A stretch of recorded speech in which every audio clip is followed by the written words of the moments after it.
The stars looked peaceful that night when everything changed forever. Commander Crick 7 stood on the bridge of his massive warship, watching the small blue planet called Earth spin slowly in space. To him and his alien army, this world was nothing special. The humans living there had only just learned to travel between planets. They had weak bodies, simple weapons, and no real power in the galaxy. "Sir, all ships are ready for the attack," reported his second officer. The Zeridian Collective had destroyed hundreds of worlds before Earth. This was supposed to be easy practice for their newest weapons. Down on Earth, Dr. Jinho Park was working late in his laboratory in Seoul. He studied tiny particles that moved, faster than light, hoping to unlock secrets of the universe. Outside his window, the city glowed with millions of lights. Families were having dinner, children were playing, and people were living normal, happy lives. None of them knew that death was coming from the stars. The first blast hit without warning. Jinho watched in horror as his laboratory window exploded inward, throwing him to the floor. Through the broken glass, he saw the sky burning bright orange and red. Huge ships floated above the city like dark clouds, firing beams of pure energy that turned buildings into dust. The ground shook as another blast hit nearby. Car alarms screamed through the streets. People ran in all directions, crying and shouting. Jinho stumbled outside and saw something that would stay in his mind forever. Where his neighborhood used to be, there was only a smoking crater filled with twisted metal and ash. All around the world, the same terrible scene played out. New York, London, Tokyo, Mumbai, every major city became a target. The alien weapons were so powerful that entire city blocks disappeared in seconds. Military bases tried to fight back, but their missiles bounced off the alien ships like toys. Lieutenant Hyejin Kim was flying her fighter jet over Busan when the attack began. She watched helplessly as alien ships destroyed her airbase with one shot. Her radio crackled with desperate voices calling for help, but there was nowhere to run. She managed to land her damaged plane in a field and spent the next 3 days walking through burning cities, looking for other survivors. Aliens spoke to Earth through every television and radio on the planet. Commander Crick 7's cold voice echoed in every language. "Your world now belongs to the Zeridian Collective. Do not resist. Those who obey will live. Those who fight will die." But something strange happened in those first dark days. Instead of giving up, the humans did something the aliens had never seen before. They remembered. Every person who died, every building destroyed, every family torn apart. They remembered it all. And that memory began to burn inside them like a fire that could not be put out. Captain Min-Soo Lee was a soldier stationed in the mountains when Seoul was destroyed. He watched the distant glow of his burning capital city and made a promise to himself and his dead comrades. The aliens thought humans were weak because they had simple technology and soft bodies. But they did not understand the most dangerous thing about humans. When you hurt them, they do not forget. In the ruins of cities around the world, survivors began to find each other. Scientists like Jinho Park worked with soldiers like Hyejin, Kim, and Min-Soo Lee. They studied every piece of alien technology they could find. The invaders were careless, throwing away broken equipment like garbage. They thought humans were too stupid to understand their machines. They were wrong. The aliens set up camps to control the remaining human population. They built factories to mine Earth's resources and send them back to their home worlds. Commander Crick 7 filed his reports and prepared to move on to the next target. In his mind, Earth was finished. The humans would work as slaves, and in a few generations they would forget they had ever been free. But in hidden bunkers and underground tunnels, something else was growing. Human engineers took apart alien computers. Human doctors studied alien biology. Human soldiers learned how alien weapons worked. Every day they grew stronger and smarter. Every day they planned for the moment when they would fight back. What the Zeridian Collective did not know was that destroying Earth had not broken humanity's spirit. Instead, it had done something much more dangerous. It had united every human in the galaxy. Those on Earth, those living on Mars and the Moon, those in the far colonies, around one simple idea. The aliens had made a terrible mistake when they chose Earth as their first target. Now humanity would show them exactly how terrible that mistake had been. The war was just beginning, and the humans had already learned the most important lesson. In a galaxy full of stronger, more advanced species, being underestimated was the greatest weapon of all. The aliens thought they knew everything about war and conquest. Soon, they would discover that humans had their own ideas about both. 5 years had passed since the sky burned over Earth. Dr. Jin-Ho Park now worked in what used to be the Korean Institute of Science and Technology, but the beautiful research building was gone. Instead, he hunched over alien circuit boards in a dark basement, surrounded by broken concrete and twisted metal. The Zeridian soldiers above him thought he was just cleaning up garbage. They had no idea he was stealing their secrets. Jin-Ho's hands moved carefully as he pulled apart a damaged alien communicator. Each tiny piece taught him something new about how their technology worked. He had learned that the aliens used a type of energy that humans had never seen before. But energy followed rules, and rules could be understood. Rules could be broken. Across the city, Lieutenant Hee-jin Kim crawled through the old subway tunnels beneath Busan. The tunnels had become a hidden highway for the resistance. She carried a small bag of alien metal scraps that Jin-Ho would need for his experiments. Every piece was dangerous to steal. If the aliens caught her, they would kill her slowly as an example to others. But Hee-jin had stopped caring about danger 3 years ago, when she found her younger brother's body in the ruins of their family home. The aliens had used him for medical experiments. Now she lived for only one purpose: to make them pay for every human life they had taken. Her radio crackled softly with coded messages from resistance cells around the world. The aliens monitored all communications, but they did not understand human languages very well. The resistance had developed a way of talking that sounded like normal conversation, but carried hidden meanings. When someone said they were cooking rice for dinner, it meant they had captured alien weapons. When they talked about visiting grandmother, it meant they were planning an attack. Captain Min-Soo Lee coordinated these messages from a cave high in the Taebaek Mountains. His command center looked like nothing special, just some old computers and radio equipment powered by stolen alien batteries. But through these simple machines, he connected with resistance fighters on every continent, and even some who had escaped to the human colonies on Mars and Europa. Min-Soo had changed in the 5 years since the invasion. The young soldier who once followed orders without question had become someone who asked difficult questions and found creative answers.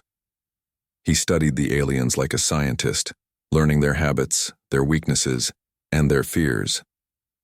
Yes, even the mighty Zeridians had fears. The most important thing Min-Soo had learned was that the aliens were not as united as they pretended to be. They had different ranks and different species working together, and sometimes they disagreed with each other.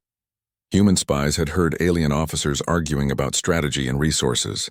This gave Min-Soo ideas about how to turn them against each other. In hidden workshops around the world, human engineers worked day and night to build new weapons. They could not match the aliens' advanced technology, but they could do something the aliens never expected. They could think differently.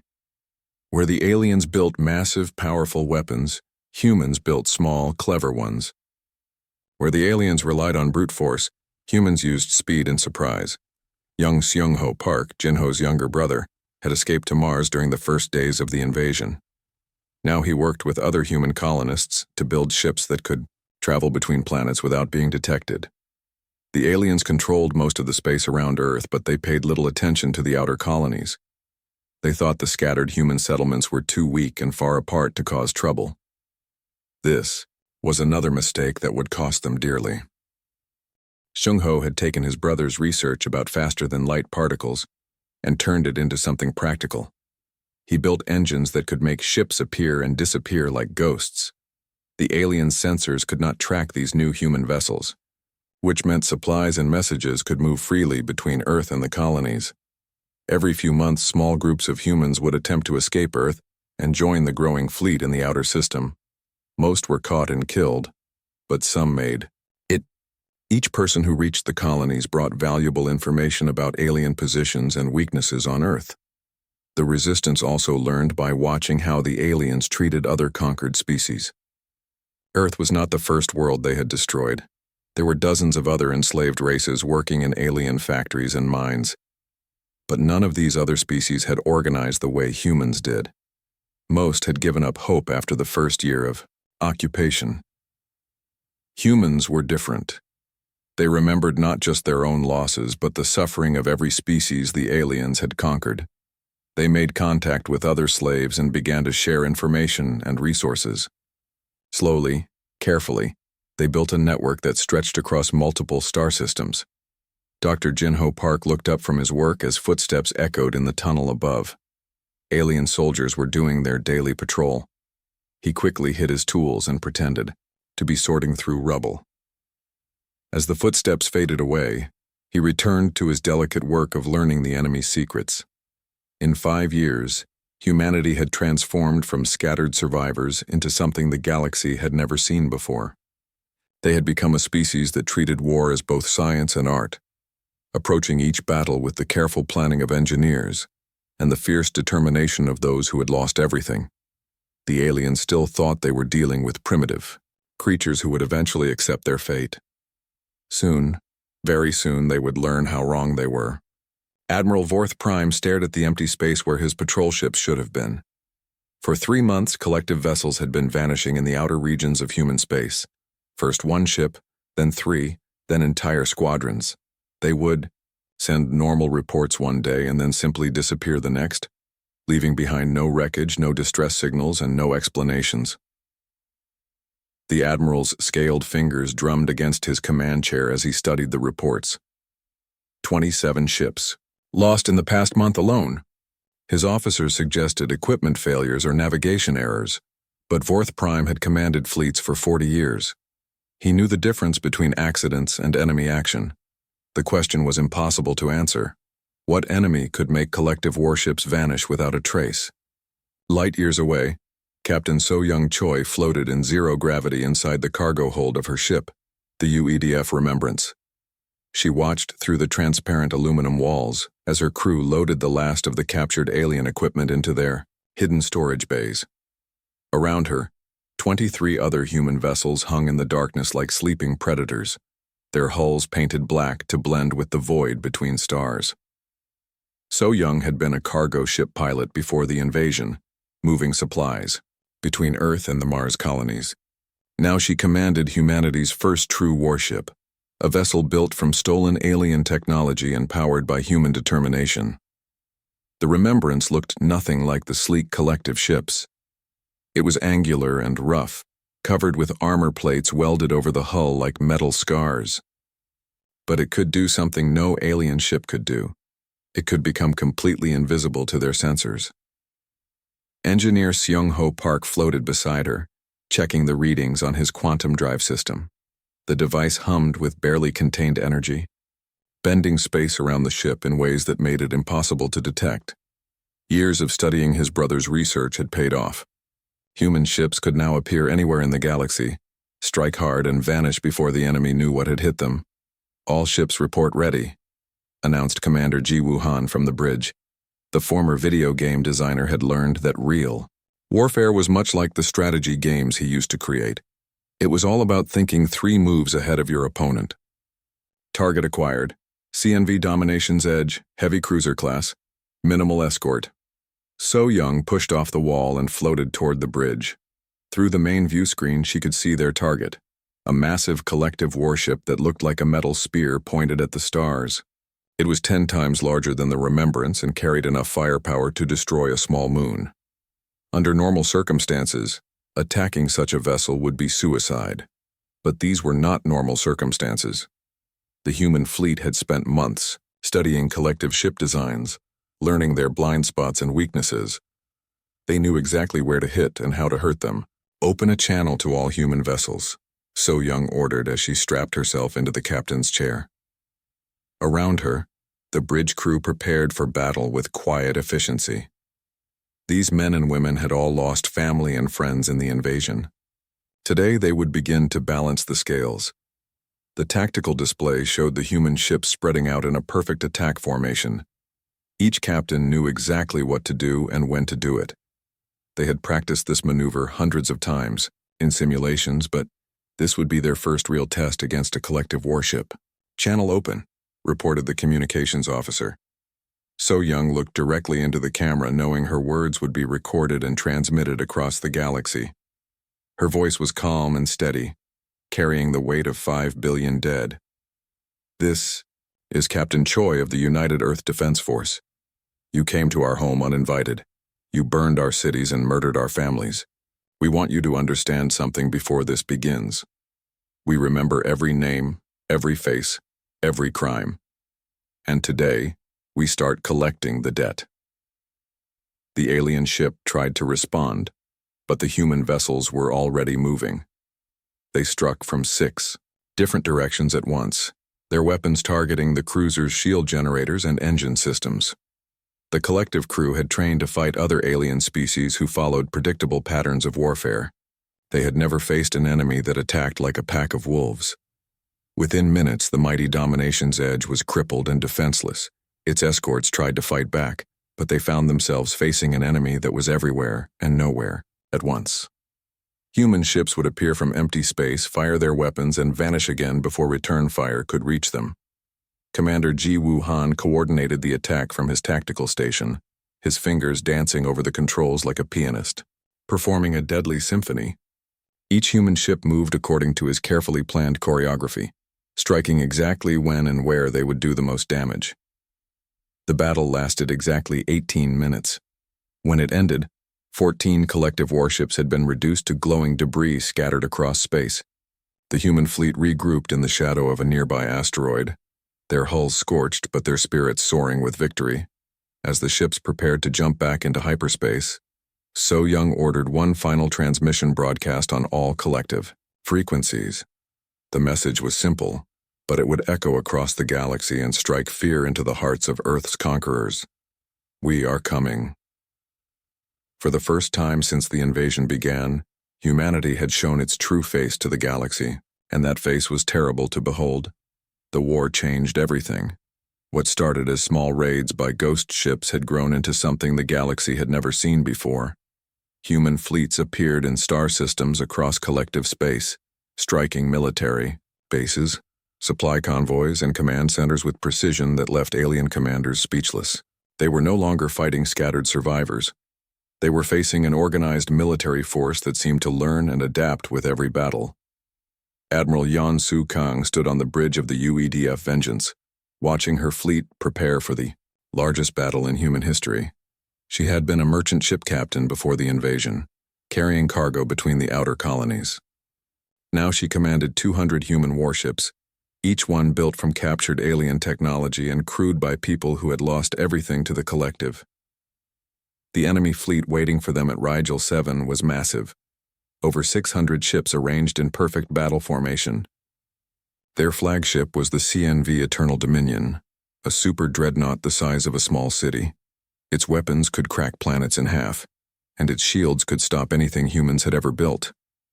By all logic, the coming battle should end with humanity's complete destruction.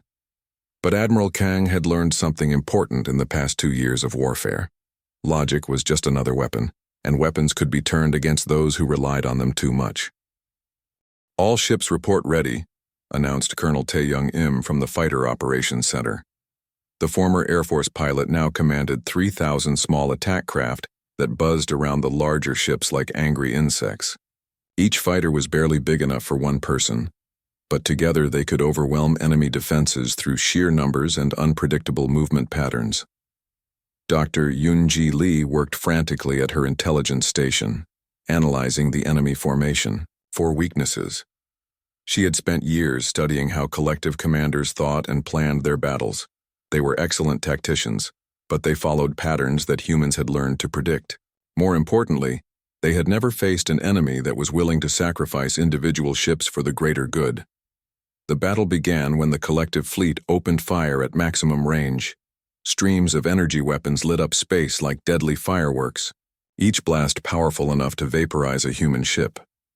But the human vessels moved like schools of fish, flowing around the attacks in formations that seemed random, but were actually carefully coordinated. Captain Dong-hyun Kim commanded the destroyer, Seoul's Fury from the center of the swarm. His ship was small and fast, designed to get close to enemy vessels and strike at their weak points. As plasma bolts streaked past his hull, he felt the same cold anger that had driven him since watching his hometown burn 5 years ago. The human strategy was simple but deadly. Instead of trying to match the aliens' firepower, they used speed and coordination to confuse and overwhelm their enemies. 3 ships would attack one target from different angles, while 10 others provided covering fire. When the enemy focused on those ships, 20 more would strike from an unexpected direction. Admiral Kang watched the tactical display as her plan unfolded exactly as she had hoped. The collective commanders were trying to fight a traditional battle, forming their ships into defensive lines and concentrating their fire on the largest threats. But humans did not fight traditionally. They fought like the survivors they were, using every trick, every advantage, and every sacrifice necessary to win. The turning point came when Colonel Im led his fighter squadrons directly into the enemy formation. The small craft were too fast and numerous for the big ships to target effectively. They swarmed over the alien vessels like metal locusts, striking at sensor arrays, weapon systems, and shield generators. Many fighters were destroyed, but for everyone lost, they disabled weapons that could have killed dozens of larger ships. Commander Ji Woo-han, now serving as Admiral Kang's tactical officer, coordinated the attack with the precision of a master chess player. He had learned that warfare was about more than weapons and armor. It was about understanding your enemy better than they understood themselves. The collective relied on superior technology and overwhelming force. Humans relied on something much more dangerous, the willingness to do whatever it took to win. The Eternal Dominion found itself surrounded by human ships that attacked from every direction at once. Its massive guns could destroy any single opponent, but there were too many targets moving too fast to track. The super dreadnought's shields began to fail under the constant assault from hundreds of smaller weapons firing in perfect coordination. Dr. Yoon-ji Lee watched her screens as the enemy formation began to collapse. The collective commanders were panicking, sending desperate orders to ships that could no longer respond. Their perfect battle plan had been shattered by an enemy that refused to follow the rules they expected. When the Eternal Dominion finally exploded, the shockwave lit up the entire star system. The remaining collective ships tried to retreat, but they found their escape routes blocked by human vessels that had been waiting for exactly this moment. Very few alien ships escaped to carry news of the defeat back to their homeworlds. Admiral Kang stood quietly on her bridge as the battle reports came in. The collective's 12th Grand Fleet had been completely destroyed. Humanity had won its greatest victory, but the price had been high. Over 50 human ships had been lost, along with thousands of brave crew members who would never see Earth again. But their sacrifice had proven something important to the entire galaxy. Humans could not be conquered, only delayed. Commander. Crick 7 stood in the ruins of what had once been the most powerful military command center in the galaxy. The walls of the Zeridian High Command were cracked and blackened, and smoke still rose from the destroyed computer systems. Through the broken windows, he could see his home planet burning with the same orange flames that had once consumed human cities. The irony was not lost on him. He had started this war by underestimating humanity, and now he would end it the same way. Outside, human ships filled the sky like metal clouds. The UEDF Vengeance hung directly above the command center. Its weapons trained on the building where the most important leaders of the collective had once made decisions that affected entire star systems. Now those same leaders were dead, and their empire was crumbling around them. General Soo-jin Park walked through the debris-filled hallway toward the surrender ceremony. She was Jin-ho Park's daughter, though she barely remembered her father from before the invasion. She had grown up in the underground tunnels and hidden bunkers of occupied Earth, learning mathematics and science from resistance fighters who taught her that knowledge was the most powerful weapon of all. At 26 years old, Soo-jin commanded the largest human military force in history. Her soldiers came from every nation on Earth and every human colony in space. They spoke different languages and had different customs, but they were united by one simple truth. They remembered what had been done to their world, and they had never stopped fighting back. Admiral Jeho Choi stood beside the general as they entered the command center. The old man had been So Young's father, and he had survived the bombardment of Seoul by hiding in a subway tunnel for 3 days. He had spent the past 7 years helping to coordinate the resistance network, using his experience as a retired naval officer to train civilians how to fight like soldiers. Commander Crick 7 turned to face them as they approached. The alien officer who had once commanded the fleet that destroyed Earth cities now looked old and defeated. His scaled skin was pale, and his eyes held the hollow look of someone who had finally understood the true cost of his actions. "The old surrender documents are prepared," General Park said in a voice that carried no emotion. She had learned long ago to keep her feelings buried deep inside, where they could fuel her determination without clouding her judgment. Complete withdrawal from all human territories, reparations for Earth's reconstruction, and war crimes tribunals for those responsible for genocide. Lieutenant Colonel Young-Ho Lee stepped forward with the official papers. The former resistance fighter had spent 5 years crawling through ruined cities and stealing alien technology.